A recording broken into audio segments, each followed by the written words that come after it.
back then, even today, it's all about simplifying this whole endeavor, right? They look in the mirror naked in the morning, they think, I got to do something about this, right? So here we go. Let's start out, and it's easy square one stuff. Show up, start pushing yourself, learn how to, do the exercise and don't overcomplicate it, and then be consistent. People, even today, they go to the gym and they just do stuff. You need to, if you're really serious, you've got to document. You got to record that historical moment so then you know what to do in future sessions. It's just common sense right there. Do it consistently, do it hard, be progressive, don't overcomplicate. And that's why we talk about the periodization thing.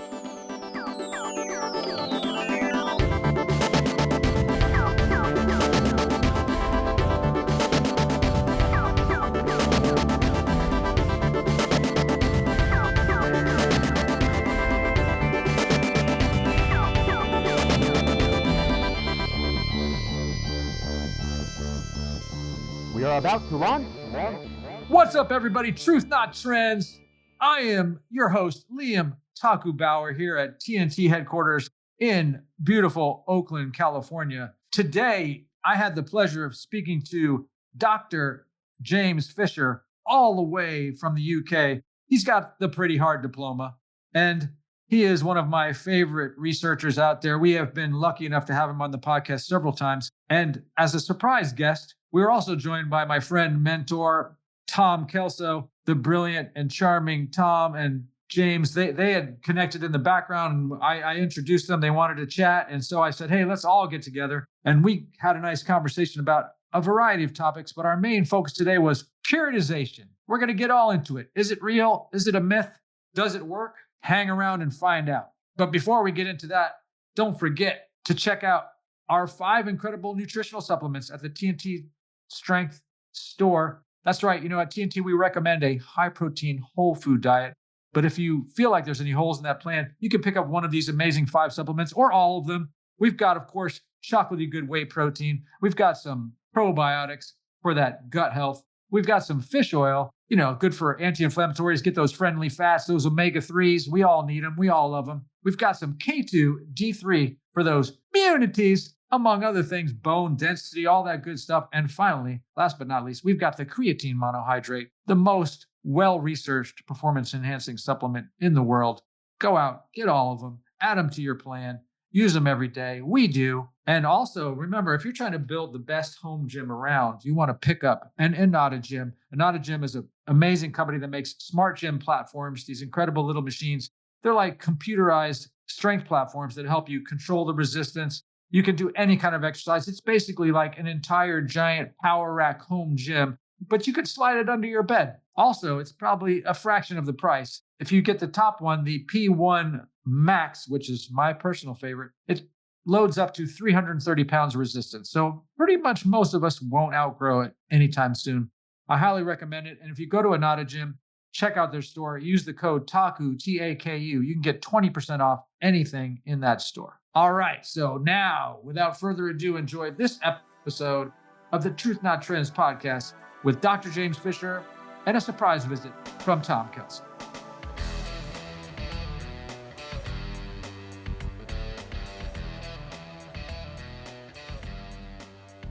James, good to see you. You're looking well. Yeah, I'm doing great. Thanks, Liam. Yeah, all good over here. How are you? Are you keeping well? Yes, we're like crazy busy, so can't really complain. Well, hey, New Year, right? Let's go, baby. Happy New Year. New Year's resolution. So, James, how do you want to kick this off? We can revisit the usual stuff, letting people know where you're coming from, who you are, and for all those people who might not know you. Of course, everyone knows you, but if they don't, most people don't all know me, or if they do, they know me for good reasons. There aren't many. I don't know, Liam. Do you know? I've left the university now. Do you know that I'm? I did, yeah. But I don't know what your new gig is. Tell me about that. Yeah, so I work for the exercise coach. Oh wow! Do you know those guys? I know of them. Yeah, for sure. Yeah. So you mentioned the Exobotics equipment in your podcast with Tom, actually. Yeah. And yeah, so I got involved with them a few years back, and actually they sent interesting. Yeah, they sent over some of their Exobotics devices to the labs to do some research with. And then we never really got it underway because there were some issues with trying to run it through a server. We couldn't run it through the university Wi-Fi, networks, basically because of like data protection. But we started doing some data collection, and then I've still got the equipment here in the UK, and then but I work for their corporate office now as their chief science officer, or also as their only science officer. Very, very cool. So I first encountered exerbotics, like I think if I remember correctly, it was at URSA way back in like 2009. And I think it was their initial launch into like the public, and they were at the URSA. It was in San Francisco.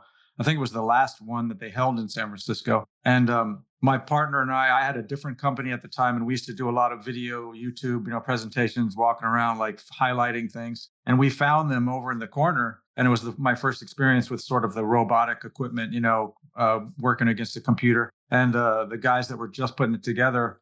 And I played around with it, and I really liked it. It was, ARX wasn't a thing yet. Yeah, and I really liked it. What I experienced, and I'm sure they've evolved quite a bit since then. And I had no idea that what had happened to them. Honestly, I hadn't really heard much since then. And then all of a sudden, I heard about this exercise coach just recently from some potential clients who were like dabbling with exercise coach and were enjoying it, but it was sort of far away for them. Like we were much more conveniently located, and so they're like, your place is 10 minutes from me, and exercise coach is like 40 minutes. And I don't really want to drive back and forth. And I was like, wow. And then I looked up exercise coach and saw they had all the exerbotics stuff. And as I say, I didn't even know that was a thing. Yeah, I guess they bought exerbotics probably around 2010, maybe 2012-ish. Okay, so not that long after I found them. Yeah, probably not that long. I don't know if exerbotics ever really made it as an individual brand, or what their kind of plan was to be launched in commercial settings or not. But they're now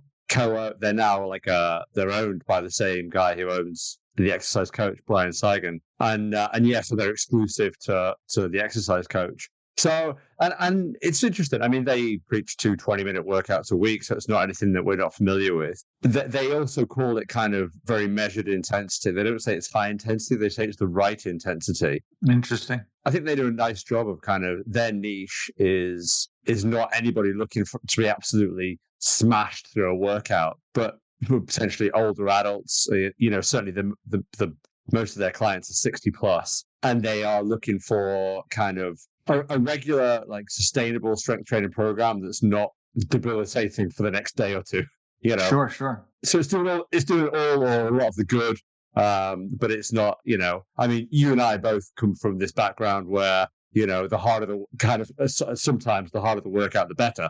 And that's not the exercise coach philosophy. It's very much a measured intensity. So I can really get behind it for their client base. It's interesting. Yeah. And how many machines do they have? I think when I was there, they just had, and that one thing that was interesting was they had like dual machines, like the chest press was also the row, right? Yeah. Pull down was also a shoulder press kind of thing. Yeah, that's right. They have a leg press. They have a squat. They have one that's kind of like a single. It's a bizarre one. You're kind of in like a split squat position doing a leg curl, and they call it the Crossfire. And they have an abdominal and lower back machine that again does both. So so the beauty of the machines being dual machines is, again, you can keep the studio really small, and then they also incorporate what they call concentrated cardio. So they have carol bikes, and they have that kind of thing for sort of interval training style. I'm a fan of the carol bikes. Actually, I actually own a carol bike, and I love it. I actually have it at my house. I bought one used. I bought it from Owen Dockham, actually. And he had a couple of them, and I bought a used one from him a couple of years ago. And I think it's awesome. And mine's like, first generation or whatever. I know, of course, they're evolving as well. Yeah. But it's an excellent tool. And, it's so efficient. It's got all these beautiful little programs built right in. It tracks tons of data. It sort of matches your effort moment to moment. So it's very challenging, but it takes like 10 minutes. So Tom, sorry to interrupt. I know exercise coaches, there's a lot of them, right? There's like 200 locations or something like that. Yeah, I think they're shooting for like nearly 230 over the next few months. They've got like 30 or so in Japan. Huh. But I think I don't know the deal, because obviously when they're franchise locations, they're normally kind of guided by the corporate office. but I think the locations in Japan are more independent, and I'm told they haven't bounced back as well post-COVID. So I don't know anything about those, to be honest. Yeah. Well, congratulations on that new gig for you. Appreciate it. Tom, it looks like you have a baby picture of you in the background there. Oh, that's my inherited son. Oh, okay. Yeah, nice. Is that Mickey? Yeah, exactly. From Arthur Jones days. Yeah. Yeah, totally.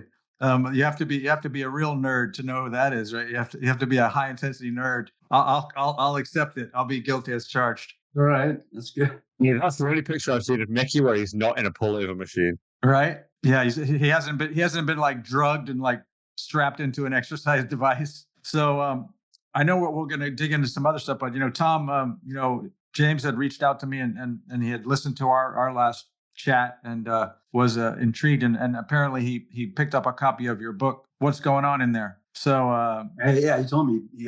I actually sent him an email yesterday that a lot of the content is, or some of the content is speculation based on what we think we know what's going on in there. Sure. And I put a disclaimer out there. It's, hey, this is maybe happening, but we don't know for sure, but it's probably pretty close, but it gives you a pretty good idea of when you're doing a set, 1 rep, 10 rep or 35 rep, whatever, kind of what the schematic of recruitment is of the motor units and how you go from fresh to fatigue and kind of a hypothetical. But I think it's a start towards, making it practical. So. For sure. Yeah, no, that one and the other one, the title's escaping me, but there's another one that I really like that's similar. I mean, it gets into some pretty good detail. Muscle and strength, all about it. Yeah, that one, I really like that one as well. It's kind of a spin-off on that. Yeah, I think I own every single book that you've ever written for sure. And I used to tell like up and coming coaches, like the only 3 books they need was your interval training book, your truth, myth, and reality book, and that other one you had that had like 2,800 workouts or something. Oh, the strength training workout encyclopedia. Yeah, he wrote this book, James, that has like 2,800 pre-made workouts in it of like every possible configuration. Like you never have to come up with anything on your own. It's already been figured out by Tom. So you to get those 3 books as a strength coach, and you need everything you know about conditioning, basic quality strength training, and then where to go from there with the programming. And like that's it. That's your library right there. I mean, back then, even today, it's all about simplifying this whole endeavor, right? And we're always on square one. I hate to say it, but it's true. It's like the people who signed up, you get the 9 new contacts, and they're probably looking for a roadmap, what to do. They look in the mirror naked in the morning. They think, I got to do something about this, right? So here we go. Let's start out, and it's easy square one stuff. Show up, start pushing yourself, learn how to, do the exercise, and don't overcomplicate it, and then be consistent. Then you got to get on their butts for, the diet part. Of course. Probably, they can mess it up really bad. But yeah, my previous stuff, it's like people, even today, they go to the gym and they just do stuff. And you need to, if you're really serious, you've got to document. You got to record that historical moment, so then you know what to do in future sessions. It's just common sense right there. And the fact people don't do that. So all that stuff is just giving them simple roadmaps that with a lot of variety, you can do this, you can do that. Because as you know, there's a lot of things you can do, but do it consistently, do it hard, be progressive, and your genetics will dictate pretty much what you're going to develop. And again, not to be disheartening, but it's people got to know that. But again, just don't overcomplicate. And that's why we talk about the periodization thing. That's for we have a brand new guy. Actually, he just came in. He's a high school guy. He wants to play goalie in football, James, and he's 5'11" and he weighs 110 pounds. Wow. Okay. Yeah, and his parents were very concerned, well-meaning parents, and they really want him to like get strong, gain confidence, all that stuff. And he is, trust me, he is working hard. So like I told him, I said, you have to eat like it's your job, and I made an eating plan for him that right now is targeting him to get to 140 pounds. That's my goal for him right now, to get up to 140. And that's a ways to go. I said maybe we can get you up to like 180 someday, but let's start here and see what we can do. And he's young and hungry and following our instructions. So I think the next 6 months or so is going to be pretty dramatic and fun for everybody. But yeah, man, like that is a crazy package, right? Like 5'11" and 110 pounds. I mean, that's like a marathon runner. Yeah. It's like a miniature Minute Bowl kind of looking frame, Yeah. just like so long and like so thin. It's crazy. But I'm hoping we can pack some muscle on and he can notice the difference. Well, it sounds like he's at the time of life where he'll get a lot of hormonal changes, and he'll grow, he'll fill out. Yeah. So it should be fun. Yeah. So I invited you guys here to talk about periodization and or the myth of periodization. Is it a myth? I don't know. We're going to find out what we think about it. And I appreciate you coming on to chat, James. It's great to see you. And Tom being my mystery guest that I pulled in at the last minute. Always a pleasure. Well, can I say something about that? Please. So I came from a track and field background. That was I competed at the University of Iowa back in the day. It had kind of its roots in like individual type sports like track and field and weightlifting, right? Of course, we know the Eastern Bloc countries, they, unlike, US, Canada, UK, or whatever, they did a lot of genetic testing to say, hey, okay, you've got this potential, you're going to go this way, that way. So they kind of selected the sport for these people based on their genetic, endowment. And here we have freedom of choice, and so there could be some stud running around out there who could run really fast, who's probably, I don't know, working on a farm somewhere.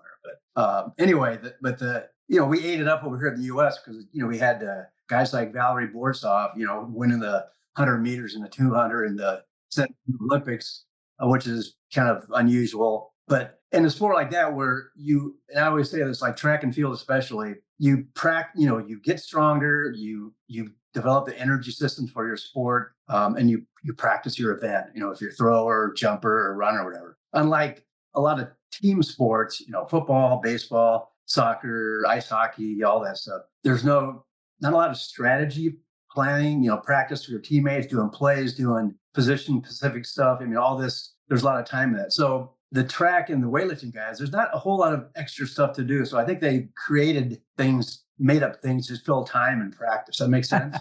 Yeah, no, I totally get it. Look at a sprinter. Okay, yeah, they work on running, maybe starts, technique. If they're a world-class sprinter, they've kind of got the good genetics to go the first place, and they get stronger. But you're not watching film, you're not practicing plays, there's not all this extra time. So I think a lot of that is, they had time to really think about it, and they may be overthinking the whole planning of the year. But yeah, essentially a periodization back then, you had these blocks, you were doing this time, but I think a lot of it was just to kind of fill and justify, making it sound really, scientific. And it's hard, you take American football, for example. Which game are you going to peak for? You got NFL just finished, they got 17 games. It's more of a survival thing, the end season, and keeping healthy, not getting hurt. So when are you going to peak for your power versus your strength? You know what I'm saying? It kind of gets ridiculous there. Yeah. The most important games are at the end of the season. Yeah. It really counts. So, you may have some injuries, you may be fatigued. How do you program that? A lot of it's just the art of individualizing, hey, this guy's got this, I'm going to work around this injury, so you got to make sure you don't overtrain it. Yeah. So applying that knowledge back in the, late 70s, early 80s to other team sports, I think that's when you kind of run into it. And I don't know if this is really applicable, but yeah, you do any kind of program is going to make you better provided you do it. But it's just that application to like groups of athletes, different genetic potentials, different all body types, muscle fiber type, all that. How do you apply that exact type of supposed magic programming to that when in fact it gets down to hey, reality. You're hurt or you got this going on. What are you going to do today? What are you going to do tomorrow? What are you going to do the week after this? So let's see if you can hang on and survive the end of the season. Then you got the important game. So, the roots of that in track and field weightlifting. And then I think and drug assisted, we know that the history of the Eastern Bloc countries and their use of performance enhancing drugs. So you got to factor that in too. So. Yeah. And I think, it's not unusual for some to theorize that the periodization is tied in directly with the drug use, right? With cycling on and off things and how you can match a volume and stuff based on where the cycles are, and whether that's true or not, I can't say for sure, but that's been theorized many times. What do you think about all that, James? I think, Tom's got a great point about the kind of its origins in Eastern Bloc countries. we go back to the 1950s and 60s, and you've got, a time where sport and competition echoed kind of Cold War tension, and the success of the USSR spawned this myth about their training methodologies. And of course, we know more about their kind of drug use now. But of course, there was this kind of Soviet secrets kind of thing. Totally. And the reality is, statistically speaking, the probability of them identifying successful athletes based on a larger population and their, like you said, genetic testing and their kind of more directed programming, using whatever methods it might be. We may have seen that in China more recently. Yeah. They were focused, they were well resourced to identify and to train talent. So their success, may well have been a product of, drug use, but it was probably also a product of a lot of other things. And so it's easy to say, their success is a product of periodization, and then everybody must do periodization. I think the reality is that there's a lot more to periodization than just that. We can't just blame it on kind of Eastern Bloc countries, and yeah, of course, even though we presume it originates there. We've then kind of gone down this path of adding our own science. So we talk about, one of the names that's often linked to periodization is Hans Selye, where he talked about the GAS model, general adaptation syndrome. And as soon as any, scientist or pseudoscientist starts talking about this, starts talking about periodization, they often talk about this. But it's really interesting. Jeremy Leniecki, who's a co-author on the paper, on the book chapter, that we wrote, he's written a great paper that's talked about general adaptation syndrome. And he highlights that Hans Selye never tested human adaptation to resistance exercise. Yeah, of course. I think it was a psychological model at the time, right? Well, he did a series of studies of rodent studies, looking at the stress response to sublethal doses of different drugs like morphine and different stimuli like temperature. And basically what he found that if rodents were pre-treated with somewhere around a quarter of the toxic dose, then when they were then exposed to the full toxic dose, there was like a protective agent. So it was almost like they were given a vaccine. And we've, of course, looked at that and said, that makes perfect sense, that it's like strength training. If you do a little bit, that's good for you. If you do too much, that's bad for you. And there's probably logic to it, but it's not what Hans Selye did.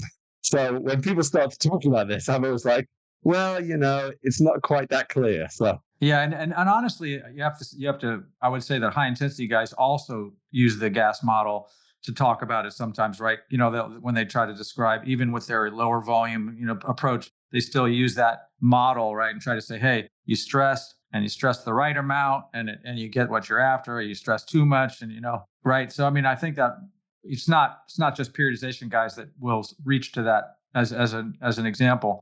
It's all kinds of strength coach guys will use it now that once they've been exposed to it. But yeah, honestly, my take on the Soviet stuff and China, like as you mentioned more currently, that's what I believe generally, is that they are masterful at recognizing talent and driving it to the right place early. And I really think that is their secret weapon, identifying the talent and then having the ability to take those and start them training as early as possible, right? And it becomes a part of their life, right? Like again, as Tom mentioned, in the United States, you can't just come in and go, okay, your kid's going to be a gymnast from now on, and he's coming over here and he's living with us, and he's training, eating, sleeping, gymnastics, right? And we'll give you a little stipend. Thanks for giving us that kid, right? This one's going to be a hockey player, right? I kind of think that's a lot of what was going on in China now and in Russia back then that allowed them to identify the talent and then drive that training very early on. One of the funny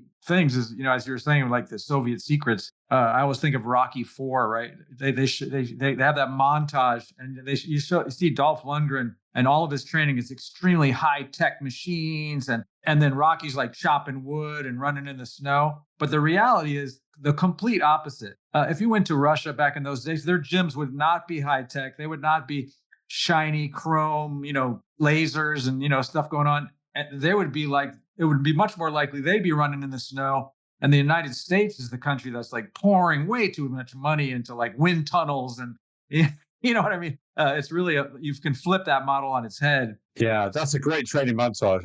There's one of my favorite scenes in that where Dolph Lundgren, where Ivan Drago is on a Versa climber, Yeah, and it's for like the sure. most underrated piece of cardio equipment ever. Yeah.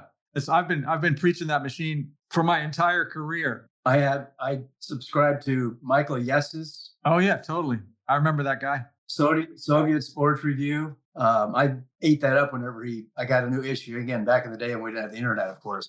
I still have those boxed up down in the basement. But yeah, that was like, we got to find out what magic is this month, and it was basically, weightlifters structured yearly program and track and field. But again, and that worked for them because of what we just talked about, all the genetic testing and the fact they had a plan and they worked probably pretty hard. But to apply that to other disciplines, sport disciplines, it kind of falls off a cliff there. And you got to be realistic about it. Yeah, I agree. I mean, I think I can say from my own personal experience back in the late 80s, early 90s, I was like devouring all the like two-door Bompa stuff, right? Yeah.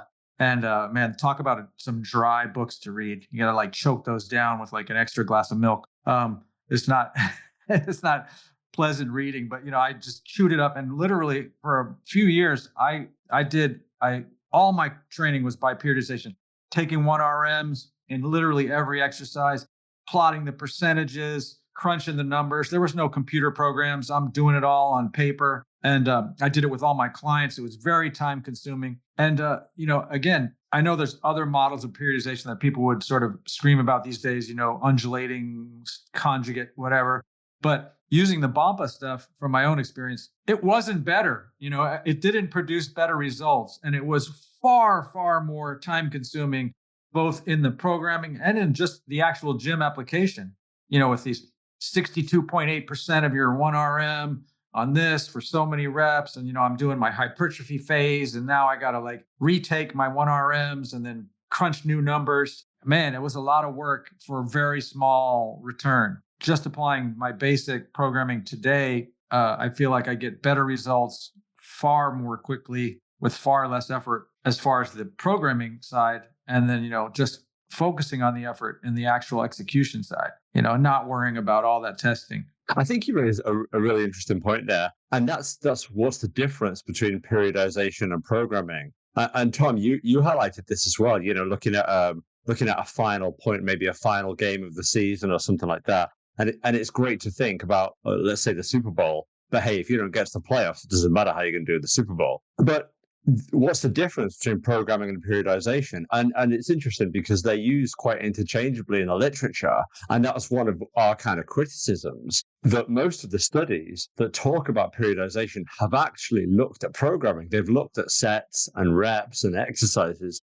Periodization is this long-term goal of managing physiological and psychological and other stresses, looking at energy systems and looking at kind of performance across the duration of a season. And the way, I've taught periodization, and when you teach it about boxer, well, boxers have a few fights a year at most, right? Football players have a player like every week for half the year or for certain months of the season. And soccer players a longer season. Basketball players have an 82-game regular season and then the playoffs. So periodization has to be different for all these guys. Periodization has never really been studied in the way that it's described. It's described as how you manage this over the course of a season, but it's never been studied over the course of a season. So, and this is where we kind of call it a myth, because, and it's, it's really interesting because Michael Stone wrote this rebuttal, and I've spoke with Gregory Half about this before in the NSCA guys, and I always come out the wrong way from this because I'm not opposed to the concept of periodization. I think it's perfect in its kind of theory and its logic, but it's built on poor science, and there just isn't science that's looked at periodization. It's looked at programming. In Michael Stone's rebuttal to this, he sort of says, programming and periodization aren't the same thing. Periodization deals with sort of micromanagement and timelines, and programming deals with sets and reps. And I'm like, yeah, but all of your studies deal with sets and reps. They're programming. So yeah, and I feel like what also happens sometimes is, you get somebody like, are you familiar with like the West Side Barbell guys, James? Mm-hmm. Right? Like you get these times they're a great example. They use extremely complicated programming with their athletes, right? And people look at it and they want to replicate, right? It's like human nature, right? You look at what the guy you admire does and you think, if I copy whatever that guy's doing, right, I'm going to be able to have success.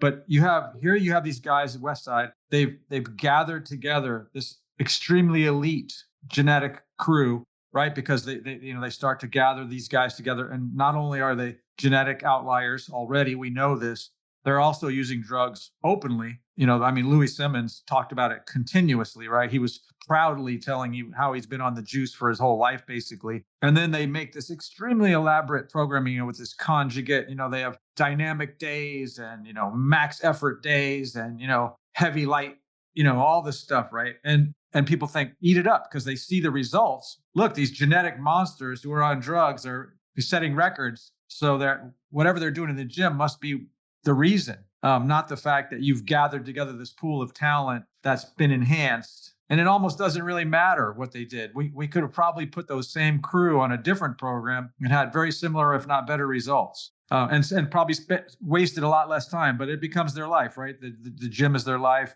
It's okay for them to be there 7 days a week, 6 days a week, 3 hours a day, because they're elite. Well, that that reflects on what I was saying earlier, that what's their objective? To lift a heavy amount of weight one time. So not a whole lot of strategy there, right? So they got to make up the stuff. Like today, like you said, we're doing the fast training, the slow training. We're doing all that stuff. It sounds cool, but maybe they should be resting, right? Yeah. You work hard, you got to make it into something more than it is.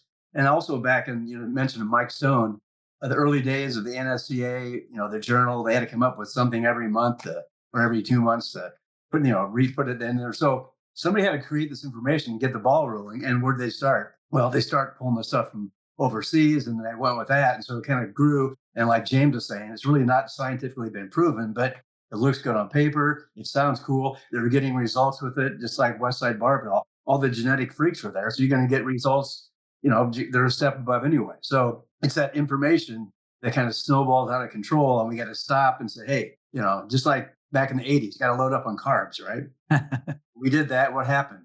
People got fat. Oh, my God. No, that's not the right way to go now. I just as a quick side on that, I can remember days when I would proudly eat a snack, quote unquote, where I was taking in 800 grams of carbs or something. I was really proud of myself. How many carbs can I get in my one little meal? I was drinking a carb liquid and eating a carb bar and, carbing up as much as possible. Definitely not a 6-pack at the time. So we had this information that's, had its genesis back in those days. And, I've always questioned things. So we got to look and think, is this really the way to go? Is this really going to apply? Is this practical? Is it proven? And you got to sometimes have a pair of testicles to go out and say, hey, and kind of fight against that. Say, hey, maybe this isn't the way to go. There's another way.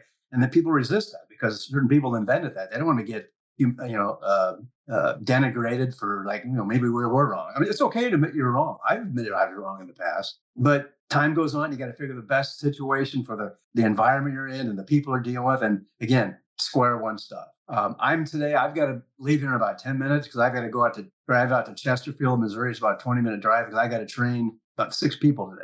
But the stuff we're doing, they're not athletes, but it's just, again, basic stuff, practical. They're showing up, we're working hard, and they're getting out of there. So anyway, and that's the people I deal with now. But again, in my past working with athletes, I realized you can't overcomplicate it. Get their butts in the weight room, get them in the conditioning, get them in better shape, get them stronger using safe, practical, time-efficient protocols. Don't overcomplicate it. Keep them healthy. Again, we forget about that. The main thing of a strength and conditioning program is to keep your players healthy throughout the season so they can compete at those prime times near the end. If they're out, you're probably in trouble. There's plenty of examples of great athletes being hurt and then the whole team goes down because of that one person. So how do you get them to hang on and be their best at the end? It's a pretty simple approach, which is a tough approach too. You got to be motivated. You got to be able to, convince them, hey, you got to keep doing this. And it's tough in season because they're banged up and the last thing on their mind is going to the gym and working out. So you got to have get something out of them all the way through. And then end of the periodization, right? Then you can start back over the next time off season. What were you going to say, James? I was just going to say, I think, you both talked about, what we talk about, what we call our flawed logic. Successful athletes do something engage in certain practices. And then obviously people look at those practices and say, oh, well, maybe that's why they're successful. So I'll start doing it. And then they're successful. But actually, it might not be anything to do with that practice. And at a certain point, unsuccessful athletes start to do it as well. And I would bet that, in the last, I don't know, 10 Olympic Games, 20 Olympic Games, every sprinter that's lined up for the 100-meter final has followed a periodized program, right? But they didn't all win. Yeah, of course. I mean, I used to laugh with my students and say, so the winner is following periodization, so you want to do what the winner does, right? And they'd go, yeah. And I'd go, but the loser also did use periodization. So do you want to do what the loser did? And they're like, and it's like, this is flawed logic. We don't, it's not, we've talked about genetics, we've talked about other training methods, and, Tom, you've talked about getting the basics right and regularity and adherence to a program. And we know there's much more to it than periodization can ever really offer. At best, like we've said, it's a theory, it's a logic. And of course, if somebody is overstressed, then they need that rest. One of my favorite periodization models is APRE, auto progressive resistance exercise. And basically what that means is if you go in the gym and you're tired, don't train. Give it another day's rest and come back the next day. That's not periodization. That's logic. Yeah. No, that's a great point. And factor in injuries too. Let's say you have an athlete who gets hurt for some reason and they're on some kind of a macro cycle or a mesocycle. They're off for 2 weeks, whatever. They come back, where do you stick them in? You know what I'm saying? It's like, are you going to miss something? Those 2 weeks off, did you miss some kind of a magical development because you're on that path? No. That's where you got to think, okay, wait, let's just start doing things and trying to get back, to where we should be. So, yeah, I think a common part of a lot of these periodization programs is that the deload, right? The deload, we have to do a deload, wherever they insert it, it doesn't really matter, 3 weeks heavy and then deload or whatever it is. But I always tell those guys, why don't you just take that time off completely? Like, why are you going through these motions with lighter weight that's not stimulating a change? What is the point? Again, like Tom might say, just to keep them busy.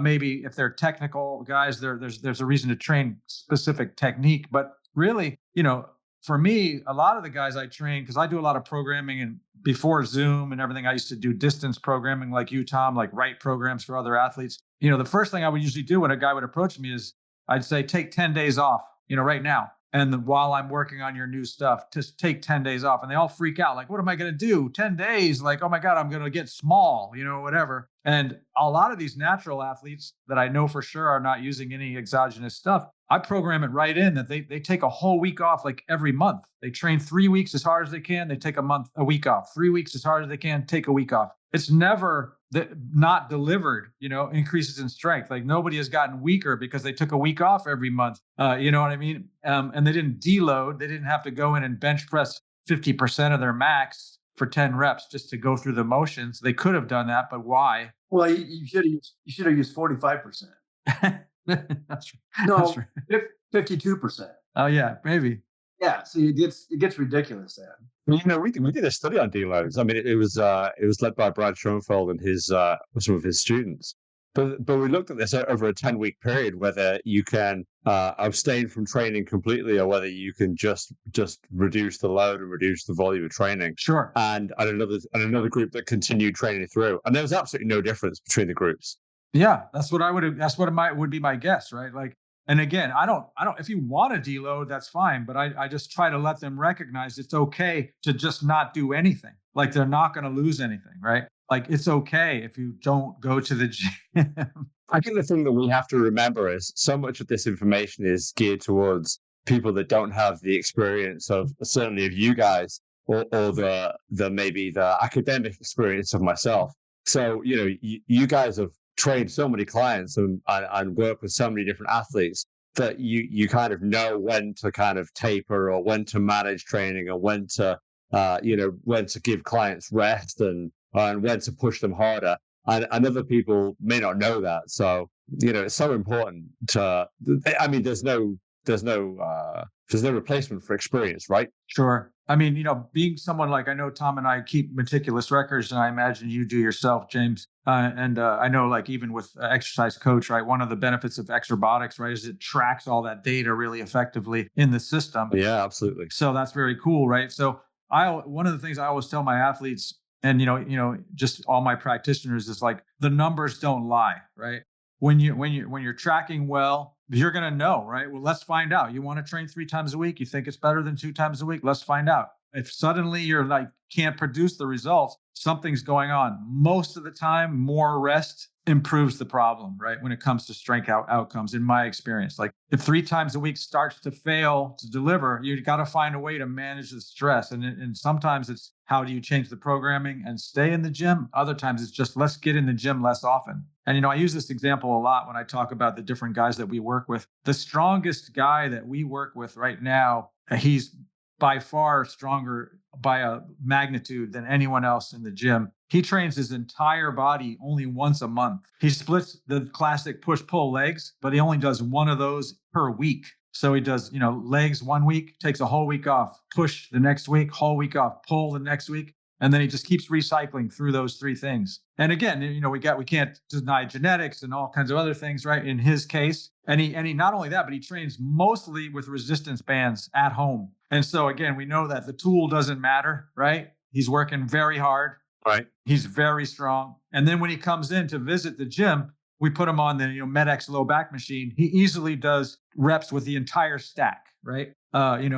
Nautilus leg press machine with a 500-pound stack, 1 leg at a time, full stack. Nautilus Nitro lat pull down with a 250-pound stack, 1 arm at a time, full stack. You know what I mean? The guy is like freakishly strong. I put him on the triceps machine. He'd never used it before. He said, I want to try this. I said, okay. He just put the whole stack on, started repping it out, going, hey, I like this thing. He's like 200 pounds, He's like, this thing is nice. I'm like, man, you're a freak. Nobody does that. But I bet this guy never has a bad workout. If he trains like 1 body part a week and trains full body a month, he must look forward to every workout. Like, because I would be chomping at the bit. I would never have a bad workout because I'd be like relishing the moment when I could get in the gym and train. And I'd of course train hard. Exactly. And train with good technique and make sure it was optimized in that session.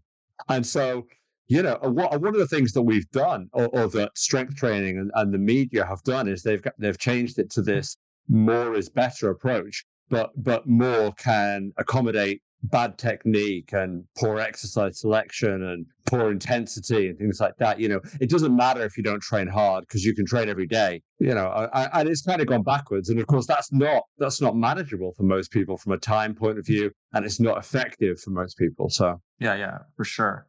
Yeah, I mean, and I think, I understand, if that's your life, right, and people want to spend their life in the gym, that's the other thing. You got to recognize what lens is the person viewing this stuff through. Like, our lens is always, what is the least amount that will achieve the goal that we're after, right? So we're always coming from that place. My lens is not like, how much can I do until this guy can't take it anymore, right? I used to call it, cramming 10 pounds of shit in a 5-pound bag, right? These coaches just, how much can we do? How much can we do until the guy breaks down? Oh, that was too much. Let's back off a little bit. I always figure, let's do the least. If it's not working, there's only one place to go. Like Mike Menzer used to say, you start with 1 set just out of logic, right? If 1 set doesn't work, there's only one place to go, add another set, right? But if you start with 5 sets, it's not working. Do I go up to 7, down to 4, all that, right? It makes it much harder to base it. And it's interesting because, I mean, Tom said this before about science and about the truth and about being wrong. I think really every good scientist is happy to admit, or should be happy to admit, when they're wrong. Certainly, I've prided myself in that, and the guys I've worked with have. And it's really interesting because the rebuttal to the paper that we wrote, Michael Stone starts with the comment.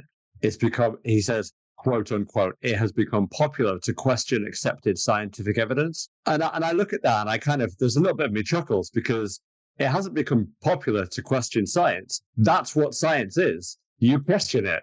You look at what's going on and you say, is it right or is it wrong? We don't stop questioning it. Otherwise we stop moving forward. Yeah, absolutely.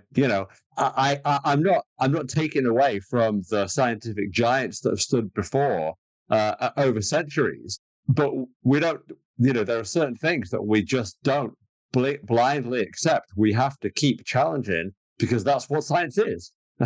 Yeah, yeah, and for whatever. So, I mean, again, the lens that that guy is looking through has already decided that he's right and periodization is a thing and it works. So, like, why are you questioning the science, right? But yeah, like you're saying, is there really science behind it? I don't know. I mean, unfortunately, in my personal experience with like Kramer and Fleck and a lot of these NSCA guys, I feel like we know for a fact that they have not only done shoddy science, if you want to, they fudge the numbers on purpose to support things.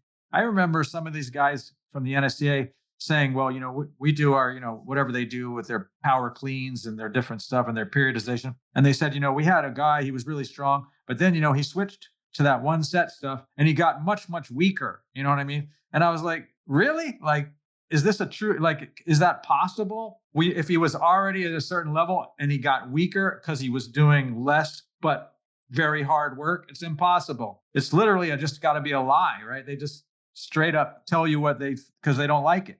We know the muscles have no idea how many sets they did. Yeah, for sure. I got to take off here, but I'm just going to say this, and it's old hat. You know it. I know it. 100 years ago it worked. 100 years from now it will. You got any program, whether it's strength training or conditioning, you've got to have some kind of an overload stimulus, whatever that is. And then you've got to back off, recover, you adapt, and then you have some kind of progressive plan in place, which is the essence of all exercise. And if you do that, you're going to get great results. A very simple approach like that, people have overcomplicated it, and you can't waver from that. That is the underpinning of any legit exercise program, and you can't get away from it. As long as your program's doing that in some capacity, you know what? You're doing your job. You got to drop the mic on your way out, Tom.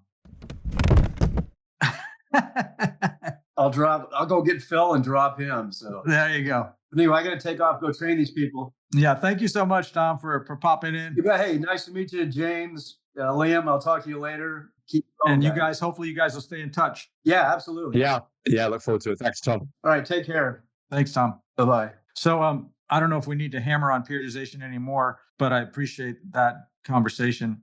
I think we both know that no matter what we say, or the three of us, the guys that think it works and love it are going to always find a way to say that we're not right, or whatever we're saying doesn't make sense, or find a hole in the game, or mm-hmm. So that's okay. It's okay. Yeah. One of the things that we didn't talk about in the paper that's crossed my mind is that I wonder if some people think of periodization as like a magic bullet. I keep thinking that people are looking for a magic bullet in strength training. Of course, everybody wants that shortcut, that quick fix. Everybody who's been training for a long time, who's reached maybe their genetic potential and their plateau, they're still looking for those additional gains. And we all, I myself, if I saw somebody in the gym tomorrow doing an exercise I've never seen or done before, first of all, I'd be shocked. But second of all, I'd probably give it a try, right? Because I might look at it. And especially if they had like big biceps or great quads or whatever, then I might look at it and go, I wonder if that's the reason they've got big, so there's this fallacy to it. And of course, if people are successful with periodization, or if people have plateaued, and then you add periodization to it, then is there this concept, that's what I've been missing? With the easiest person to fool, right? It's harder to fool other people than it is to fool yourself. Yeah.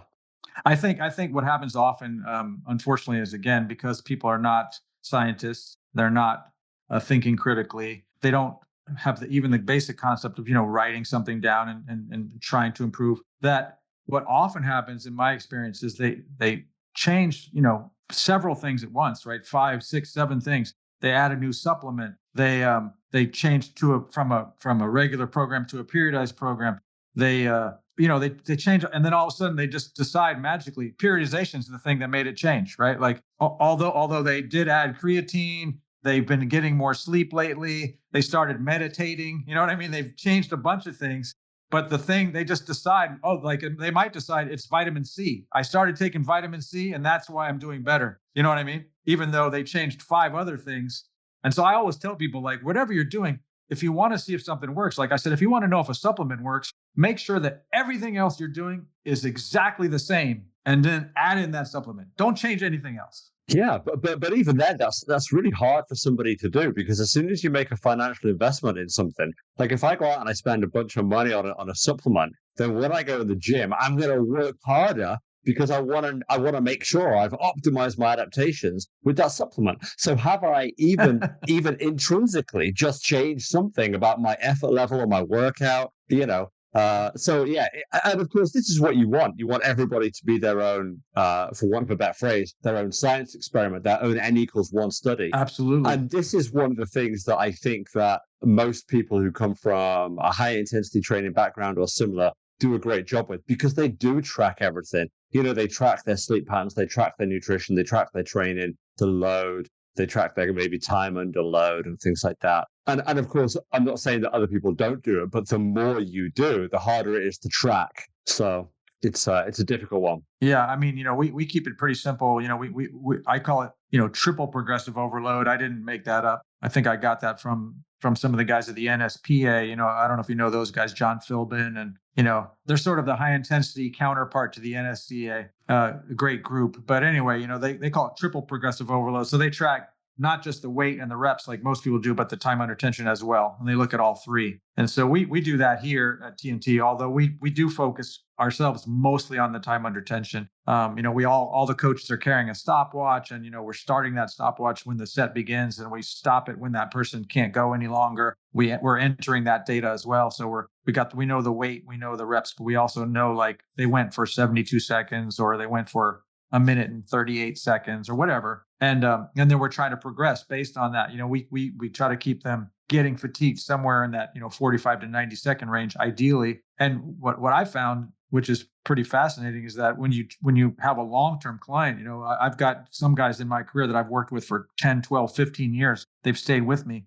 You can really start to fine tune with their bodies, right? And I can start to know, like when I work with James, when he does chest press, like flat bench, if he goes more than 68 seconds, it's time to add weight. You know what I mean? Like it can be that specific. You know what I mean? Yeah. You have a sweet spot, if you will. And I don't need to make you go all the way out to 90 seconds before I add weight. You know what I mean? I already know like that's the place for him. He got 72 seconds today. 68 is enough. Time to add a little bit more, right? It might only be 2.5 pounds, right? I might add a kilo, right? And still creeping you up over time, and yeah, and we can get real specific. And I'm always trying to get the clients to understand that the more time they spend with us, the more data we get, the more we can fine tune their training, And so we also find that just in our own model, when people come to start with us as beginners, we've noticed like a kind of a correlation. Like if they make it through at least 25 workouts, they usually will stay for a while, right? They'll stay longer, right? But usually if they're going to drop, they drop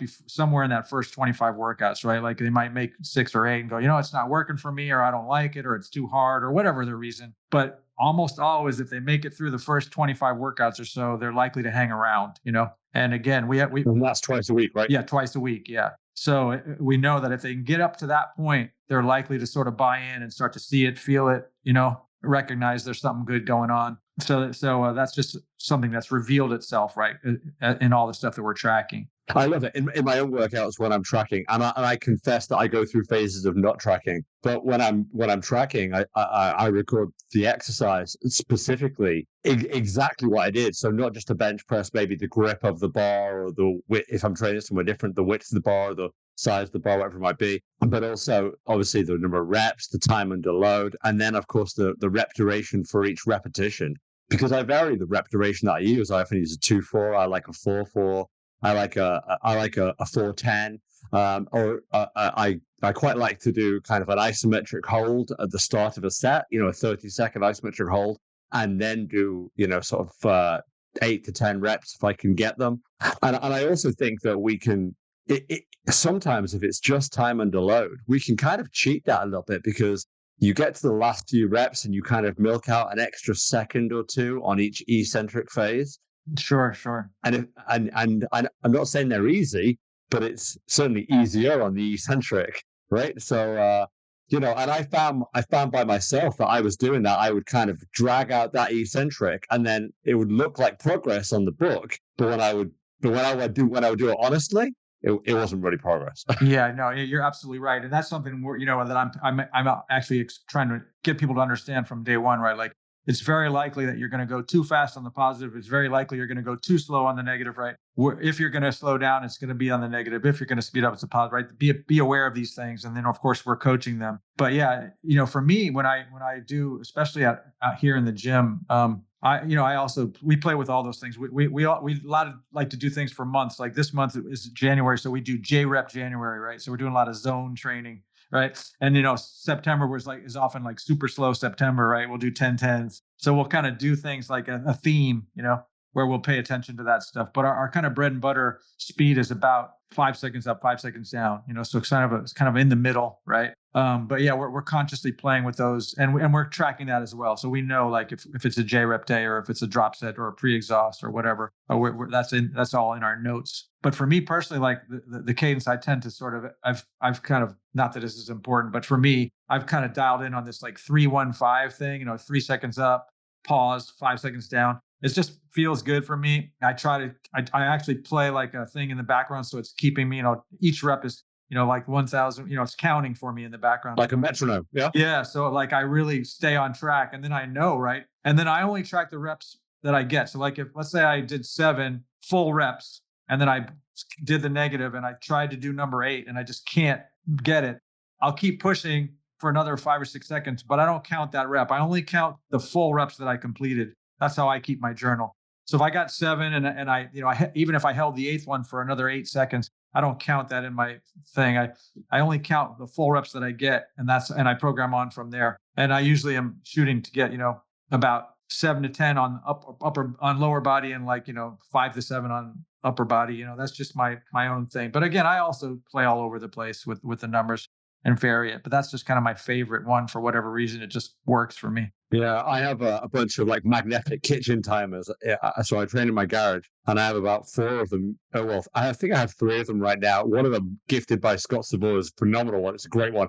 Big button on it that you can kind of hit and just get going. And so I have those kind of dotted around, so I can always see the time or a timer going, and I can be like, right.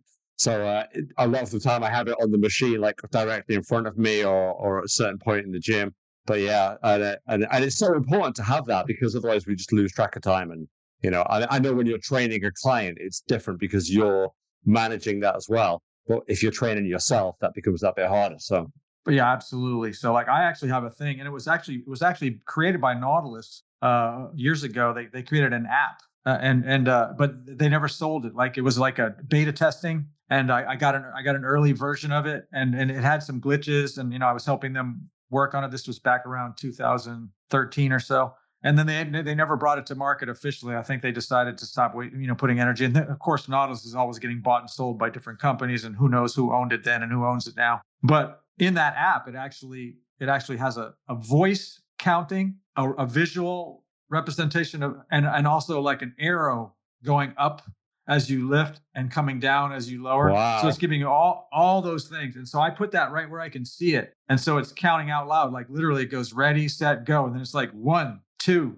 3, pause, and then, and there's a visual arrow, down, up at the right pace and everything.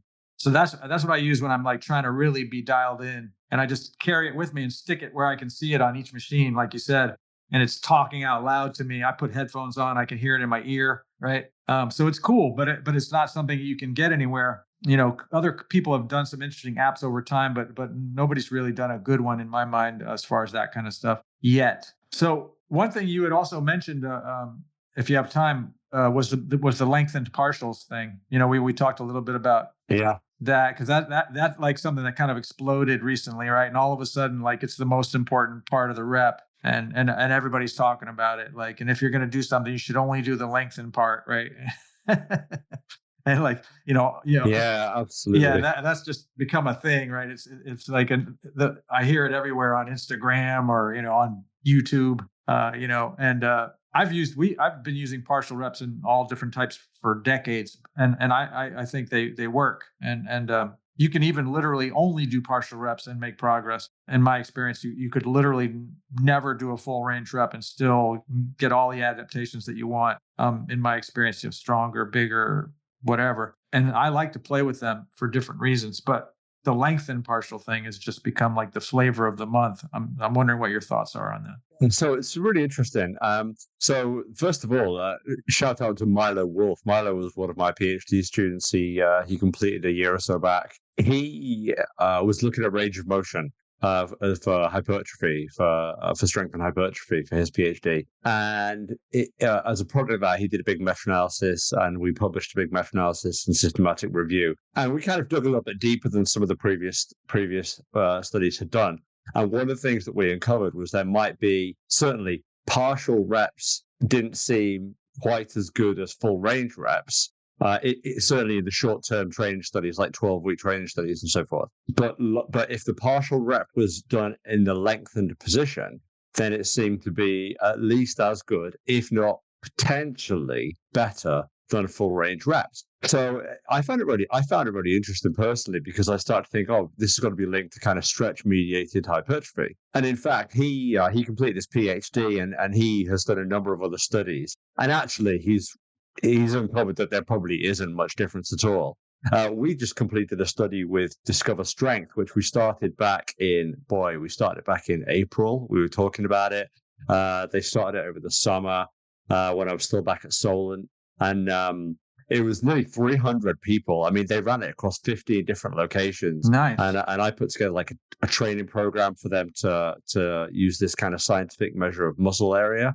So they use this skin fold and a circumference measure to kind of measure upper arm and thigh muscle area. So it was hypertrophy and strength as well. And one of the groups did length and partials for the legs and the arms, and the other group did full range reps for the arms and legs. But it was part of a full body workout, training twice a week for 12 weeks. So what's really nice about it is it's not just a test of effectiveness; it's a test of efficacy. You know, do people do it in the real world, kind of thing? And we found no difference. There's no difference at all. And it leads me to kind of think. And I, first of all, this is not me berating Milo. Like I said, shout out to Milo for kind of looking into this. I mean, on the one hand, you could look at this and say, well, is this kind of this chasing this magic bullet? But at the same time, I don't think it is. I think this is like genuine science, and Milo's the first to say, "Hey, actually, we didn't find anything in these studies." But it was great to see, a large sample study done in the way Discover Strength managed it. We're going to have it in review shortly and be published hopefully this year. And James Steele did a phenomenal job with the statistics. One of the key things that we start to talk about in that paper is the kind of diminishing returns in adaptation. Once somebody is in a degree of kind of training with the training history, the amount of increases they're going to make in strength and or hypertrophy is going to be minimal and potentially not even detectable in some of the studies that we see. When you see a study that's got 12 people in one group and 13 in the other, yeah, man, I mean, we may as well forget it. And I've been guilty of this in the past. But we may as well forget it, because we don't have the sensitivity of measurement, and we don't see the margin of change to detect that change, certainly between training conditions. If you're talking about an untraining group and a training group, I mean, if you think about somebody who's never trained before and they start training, well, they're going to make a change. Of course. But if you take somebody who's already training and then you change one thing, like, oh, you're going to start doing length and partials. Yeah. It's as soon as we say that, we know it's never going to make a big difference, right?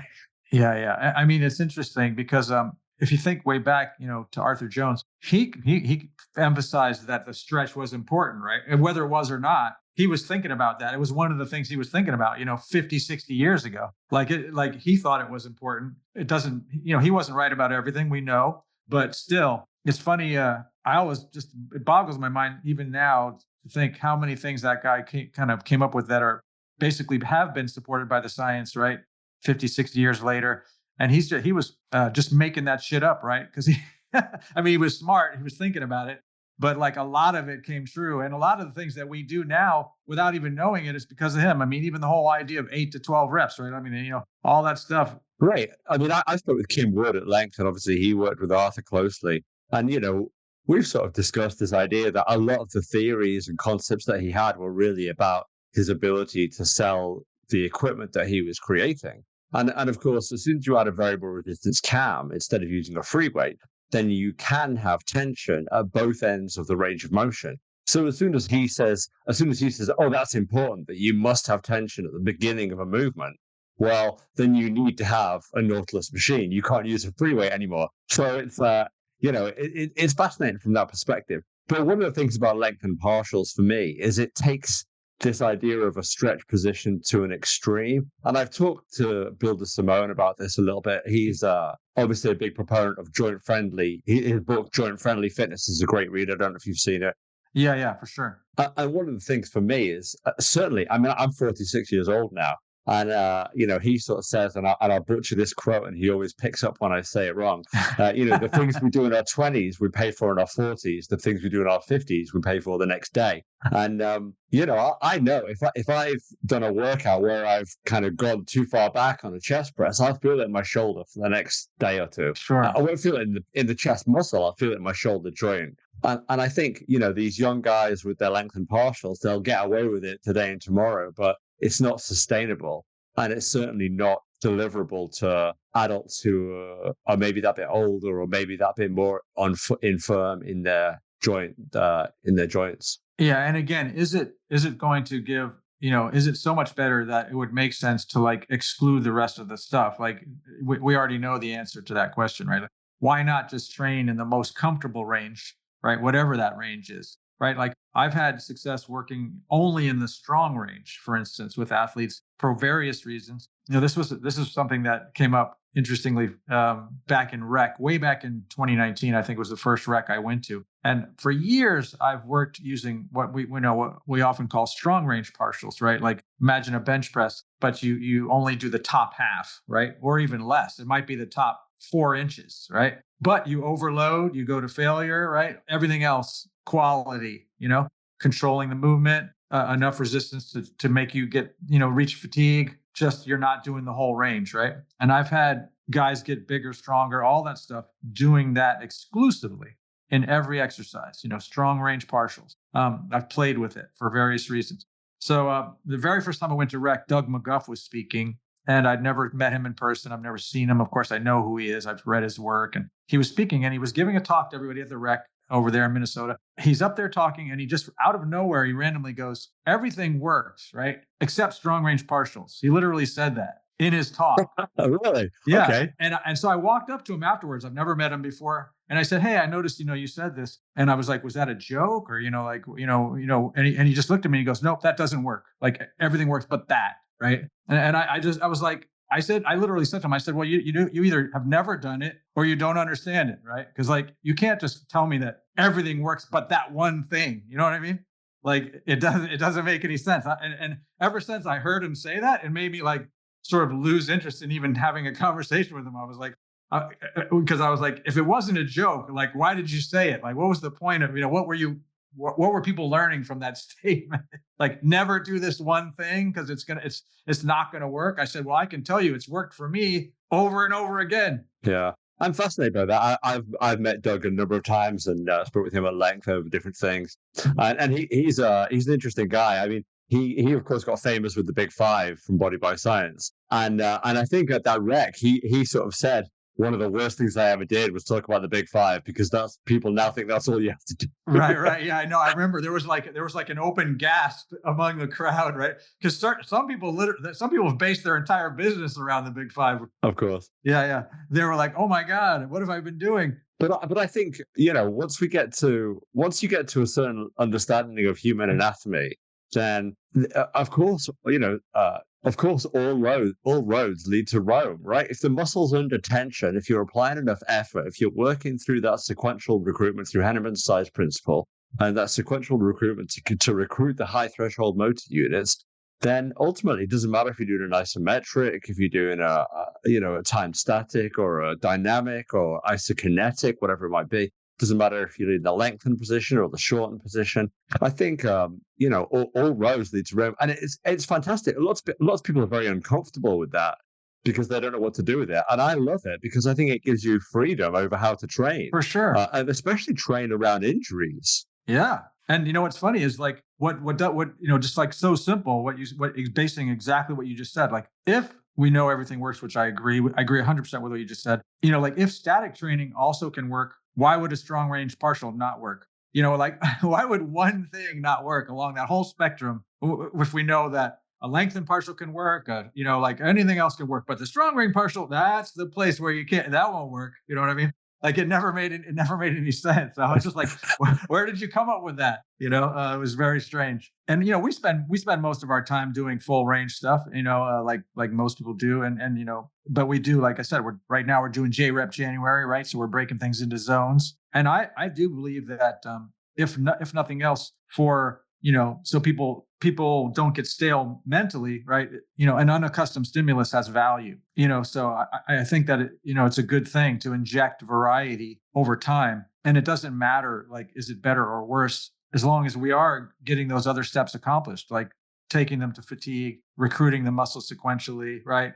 Trying to get as close to failure as possible, I agree 100%. And I think that, this kind of links back to periodization to some extent, because periodization is variation, right? And if you have that variation, then first of all, you have that mental stimulus. Sure. Okay. So first of all, it stops you from going, okay, today I'm going to go in the gym. I'm going to do the same thing I've done every day for the past 6 months. It's okay. Today I switch to this program, or today my program changes to this. And then I do that for 6 weeks. And then I do this for 4 weeks. Or if you're doing J-Rep January, where you have specific focus on certain parts of the range of the repetition and things like that. And that variation is great from a mental stimulus. But yeah, I 100% agree that as soon as you change the physical stimulus, the novelty of new stimulus is fantastic for adaptation and fantastic. I mean, that's what causes DOMS, right? That's what causes the soreness that For sure. a lot of people that train love. It's okay, today I'm going to go and squat, but I'm only going to squat a lightweight and I'm going to do 50 reps. Hey, tomorrow I'm not going to be able to walk. Yeah, exactly. Yeah, it's funny. It's funny you say that, because I've been doing that with some of my stronger guys. Like, I've been going, you know what? Forget this, like, loading 600 pounds on and doing, 60 to 90 seconds. I'm going to knock 100 pounds off of there, but I want you to do 60 reps. You know what I mean? And then, of course, they don't get 60, but you know what I mean? They're up there. Like, they might get 40 reps or whatever. And again, that's like a whole new thing, right? Because they didn't just go slow and grind it out for 90 seconds or whatever. I'm like, I said, it's okay with me if you go a little bit faster, but we're going to just get 60 reps, right? And then these guys are just, again, they're digging for a new goal. They're pushing into it, right? They're working hard. All the things we want to happen are happening, and it feels different. It feels new. The problem I have with the periodization is not the variety. It's not even I mean, partly I don't necessarily agree that you can train only for hypertrophy in one thing and then only for strength in another thing. That doesn't really make sense. But it's the idea that they stop at these specific things. Well, like do 7 reps with 72% of your max, and then do 8 reps with 68.5% of your max, and then do 5 reps with 92% of your max. But they stop right there. They don't go to failure, right? They just stop at these numbers. Like there's some magic to the combination of percentage and repetition, right? And that it's going to achieve some magic outcome.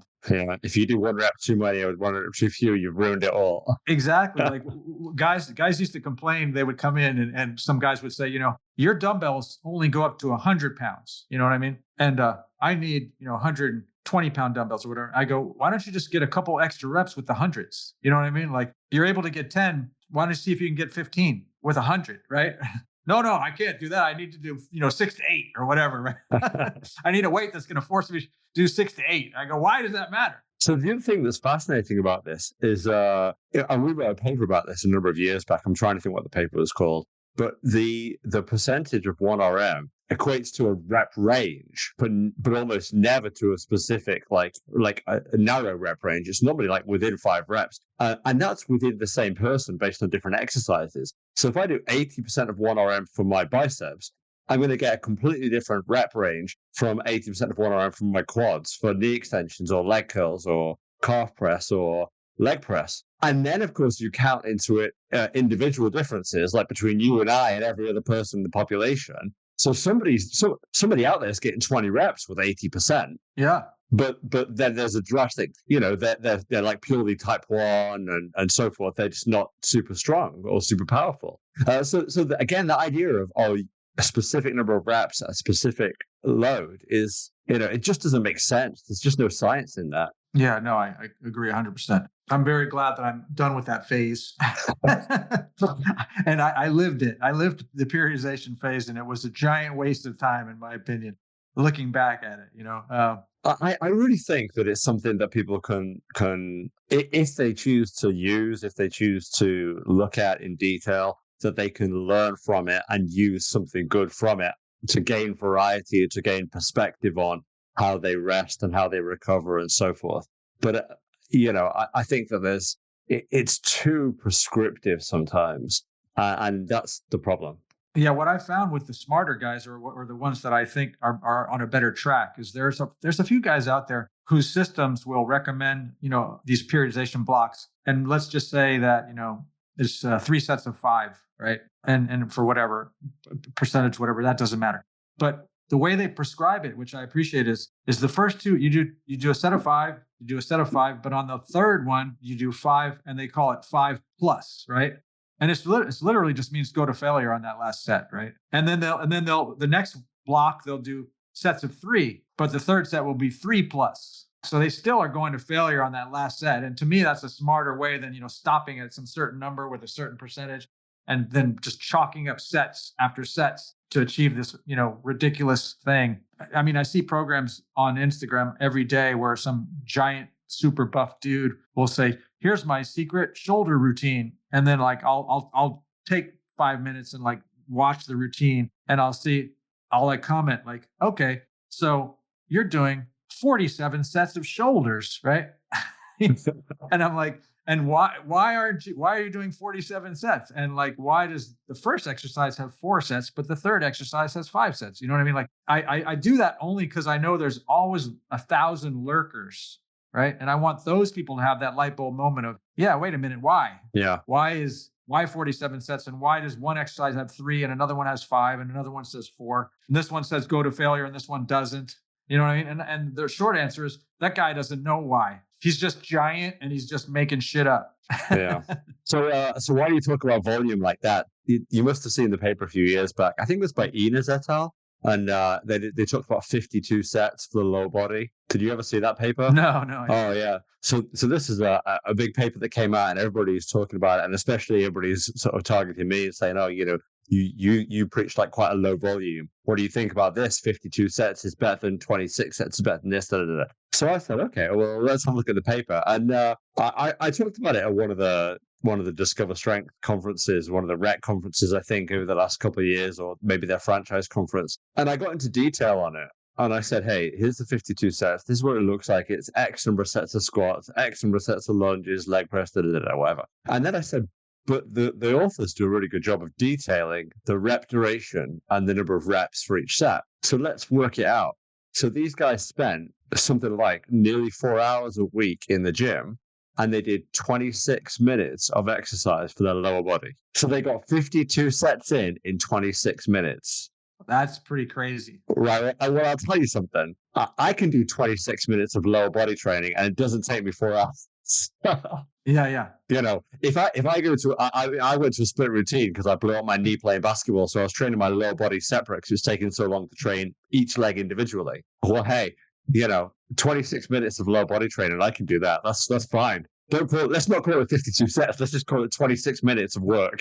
Exactly. Yeah. It's funny. It's funny that you say that, because I just posted the last episode I put out was a flashback to episode number 2. It was the second podcast episode Jesse and I put out years ago, and it actually starts with that quote of saying, has me saying, follow any guy around in the gym who says, he trains for 3 hours, but put a stopwatch only when he's actually lifting the weight, right? And I said it ends up being about 20 minutes, right? Nobody lifts weights for 3 hours. You know what I mean? It's they rest, they get a drink, they flex, they look at their phone, they go chop to the girl over there. You know what I mean? The workout is not 3 hours long. They're not lifting weights for 3 hours. Nobody does that. 100%. Yeah, I like the most sets I do. We do upper lower splits all the time, especially certain guys that I have managing their recovery for they're trying to run a marathon or whatever. We might have a lower body day, upper body day. I mean, on a dedicated lower body day, maybe on what I would consider relatively high volume, we do about 10 sets or 12 sets total, but we're doing, leg press, leg extension, leg curl, abduction, adduction, some kind of calf raise. We even get specific hip flexors, tibialis, calf, you know what I mean? All that, right? So I will have hit every single thing you can think of with that 10 sets. You know what I mean? Like, why would I need to do more? Everything got hit. Well, it's really interesting. The approach to training volume has evolved. And of course, if you go back far enough, it was just the number of sets that you did, and then it was the number of sets per muscle group that you did, and then more recently there was a really nice paper published by the guys in Florida under Mike Zodos, and they started talking about specific or kind of, I can't remember what the other word they used was, but they were saying like if you're doing a set for, let's say, the biceps, then a bicep curl is a deliberate set or a specific set, but a row is not a deliberate set, so it only counts as half because it's maybe only doing half the work. And I find this really interesting because there's no evidence to say it's only doing half the work. For all we know, the biceps are getting just as much stimulus from doing a row as they are from doing a bicep curl. But potentially, if you're looking at strength for a bicep curl, then maybe they're not getting the same stimulus. And then I was speaking with Luke Carlson about this, and he was saying, hey, at what point are we actually going to start talking about time under load as this volume equator? And of course, when you talk about people doing 52 sets in 26 minutes, well, that's 52 30-second sets with like 2 or 3 minutes in between or whatever. Well, if you're doing a 90-second set, does that count for 3 sets? Exactly. Yeah, totally. No. So if somebody's doing a set on the neck extension for 90 seconds, and then they get on the leg press and they're hitting 80 seconds, and then they do a squat or a deadlift, and they're all 60 seconds upwards, so it's this whole volume debate has just been it just almost isn't really quantifiable because because of factors like that. So, and again, like you said, there's so many variables, not just the programming side with how fast is the eccentric, how fast is the concentric, how much rest, like you said, blah blah blah, how long is the total set. But then there's just way too many factors between the humans, right? Like I always tell people, you got 100 different guys, you put them on the exact same workout, you get 100 different outcomes. I mean, that's why you can't compare yourself to anybody else, right? You and me can follow the exact same program, the exact same nutrition plan too, right? If we're working hard and we're resting well, we're probably both going to get progress, right? But it's going to be totally different progress. We're not going to look alike. You know what I mean? We're not going to lift the same amount of weight, but we might both be happy, right? Right? With the outcome. Yeah, absolutely. 100%. Yeah. So it's just, it doesn't matter. That's why, like, one of the things people, you'll hear me say, like, if you see me with a client, I'm always talking about breaking world records, right? I go, you got to break the world record, right? But people are like, what do you mean? But I'm like, it's your world record, right? Your world record is the only one that matters, right? If I train you, every record is your world record, right? Like, hey, you just did 2 more reps than you've ever done with this amount of weight, right? It's a new world record. It's the James world record. That's the only world record that matters in your case, right? Like, who cares what anybody else does? So I always say we're breaking records. That's what we're here to do, right? But the records are yours. You can't compete with anyone but yourself. I love it. I love the concept. As soon as we start, and gosh, it's such a young thing, right? With social media the way it is, that we compare ourselves, or people compare themselves to other people. That's not what strength training, it's not what life is about. Life is about being the best version of you that you can be. Yeah. Whether it's in the gym or at work or, with your family or friends, it's just about what you can bring to yourself. Yeah, it's funny. I was in a business networking meeting this morning. People were talking about, like business, right? And they're like, you got to show up and you got to be consistent and you got to blah, blah, blah. And I go, that's life. You know what I mean? That's for everything, every day, for everyone, all the time, right? Like, it's not isolated to business or, whatever. I mean, it's the same with your eating and sleeping. And, you got to do that with everything. And then you try to self-actualize whatever you want, word you want to use, right? It's just give your attention to the thing you're doing, give it, do it to the best of your ability, each thing, right? Washing the dishes, taking out the garbage, walking the dog. I saw it as some like business book years back, like the keys to success. And you read it thinking this is going to be, I don't know, some infinite wisdom. And it's like, turn up on time, do what you say you're going to do, say please and thank you. And you're like, Oh, my mom said these like 40 years ago. Exactly. Yeah, I think somebody actually did a book, something along those lines. Called like everything important I learned in second grade or whatever. It's like if you take it out, put it back. If you make a mess, clean it up. Yeah. Make your bed, right? There's a great book by the All Blacks. I think it's called Legacy, and it's like there's kind of 10 rules. So the New Zealand All Blacks, they have this concept which they call sweep the sheds, and they say they leave every locker room exactly as they found it. So they never leave it a mess. They sweep it up, they clean it, they wipe it down, and the whole concept is that they are responsible for their own destiny. They're solely responsible for themselves. They don't ask other people to clean up after themselves. And it's fascinating. It's really like I love the kind of ethics and the morals behind it, but that's how we all should live, right? Like you said, if you make a mess, clean it up. Yeah, it's funny because you hear that a lot about the Japanese people specifically, right? They have such a certain approach to everything they do in life, culturally. That's fascinating, and you always hear them like in the World Cup, right? Every time the Japanese fans would show up for a game, the stadium was cleaner when they left than it was beforehand, right?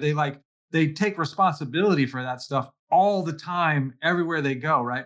And there's something about their culture that they do that for everything. That's like everything is mindful, right? Like whether it's making tea or making sushi or working out or a business deal, right? But there's attention and attentiveness to that thing. And they, like you said, they don't just drop their shit on the ground and walk away and figure someone else is going to take care of it. You know what I mean? Yeah, it's such a Western thing. Like I go to the movie theater all the time, and like I always clean up after myself. And you always walk out of the theater and there's just stuff everywhere. Popcorn containers and stuff on the floor.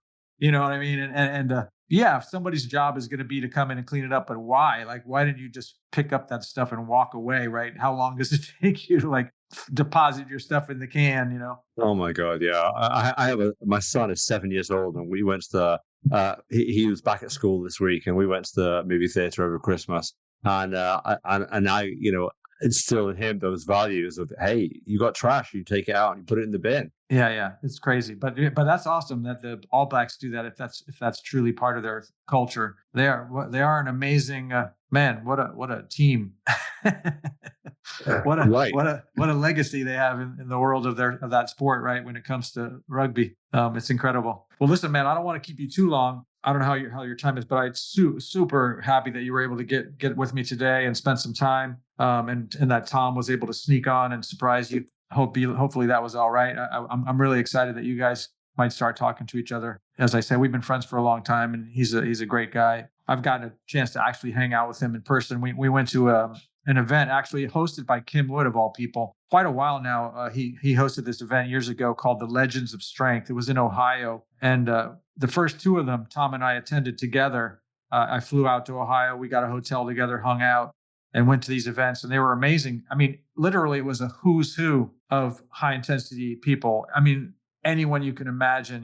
Mike Gittleson, Darden, Ken Manny, like every name you can think of. Of course, Kim Wood. Just across the decades, coaches and amazing people presenting and gathering. And it was such an incredible event. And I think they charged something like $25 and like gave you free lunch. And it was like three days over a weekend in Ohio in some ancient Civil War building with no air conditioning and like 90 degrees. But it was incredible. And I got to meet so many people and see so many people and network and Tom and I were already friends at that point, but it's the first time we actually hung out together in person. And we did 2 of them in a row, 2 years in a row. And that was awesome. He's just a guy who I've appreciated for a long time. And I think he's out there like under the radar, nobody knows he's out there hardly. And he's just plugging away, putting out these incredible things. And he digs into the research, and he loves to he's constantly reading all the research and then like giving you the cliff notes, and he puts it up on his website. Here's 20 studies, and here's all you need to know from that study. Like, bam, 1 paragraph. Yeah, I've heard about that gig that Kim used to do, and I think Luke Carlson may have told me about it, and I think you spoke about it on the podcast as well. I'm excited to connect with Tom. I think I know his name, when I saw his name on your podcast, I was like, I know this guy. How do I know this guy? And then it hit me that he put a chapter in, or he wrote a chapter for Matt Brisky for Maximize Your Training. Correct. Yeah, absolutely. Yep. But he's one of the few guys, I think one of the few guys left in the high intensity training field that I've never connected with. And then when I heard he'd written this book, I mean, what a great title of a book, what's going on in there. And it was exciting to hear him say that before, that so much, or not so much of it, but some of it is kind of supposition. We know a lot of the details, but there are some that we have to kind of make assumptions around. And of course, that's exactly what I've been doing and what I've been teaching in muscle physiology for so long. But I've never seen it put together in a book like that. So I'm excited to read it and then see, man, maybe that's how I should have been teaching it. Yeah, it's funny because when we were first kicking it around and he had talked to me about it, he's like, we were jokingly like, we're going to call it, what the fuck is going on in there? You know? And he's like, what are we going to call this book? And I was like, I don't know, you know? And then he's like, you know, we'll keep it clean and just say, what's going on in there? It is a good one. And as I say, I've enjoyed all of his stuff. I think I first actually encountered his work from the IART, you know, if you're familiar with those guys. Yeah. Brian Johnston, right? When he still owned it, before Mike Lepowski had gotten a hold of it. So I had started reading Brian Johnston's work, and just, you know, like things do, it led me to Tom Kelso, because him and Tom Kelso were collaborating back in those days.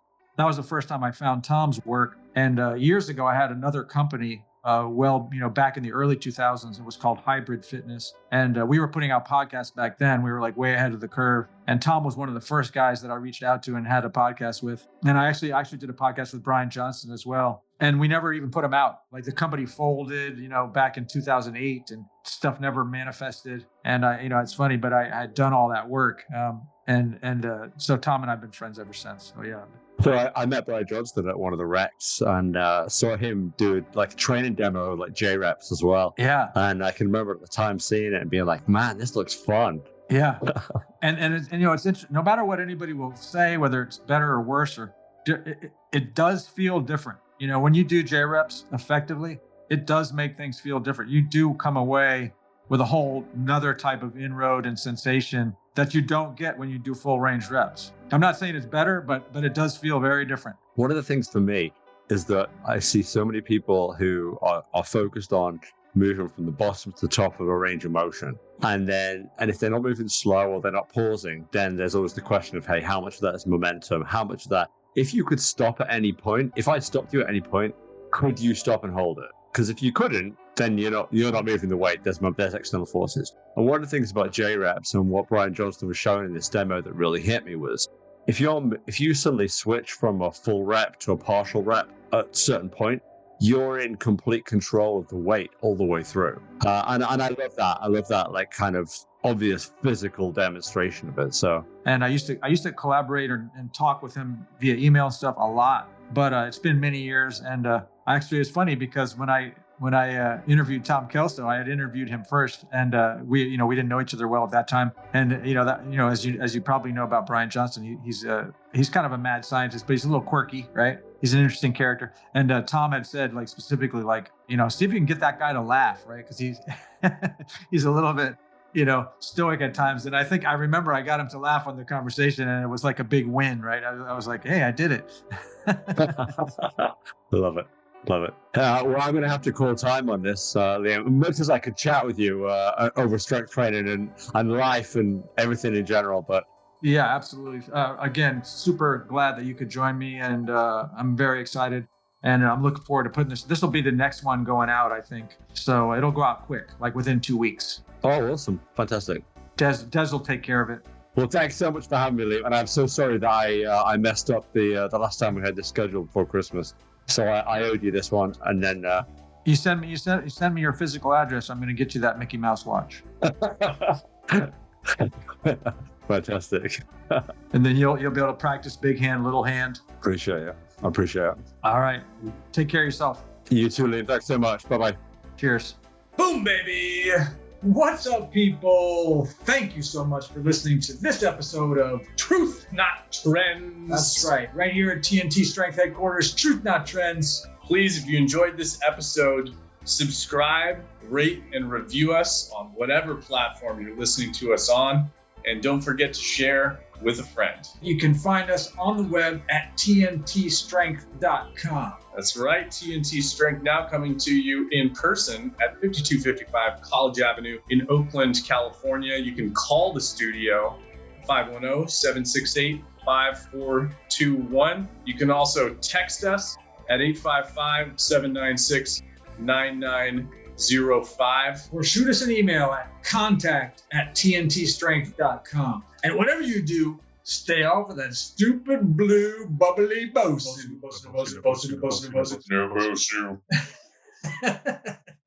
Yeah, it keeps on freezing.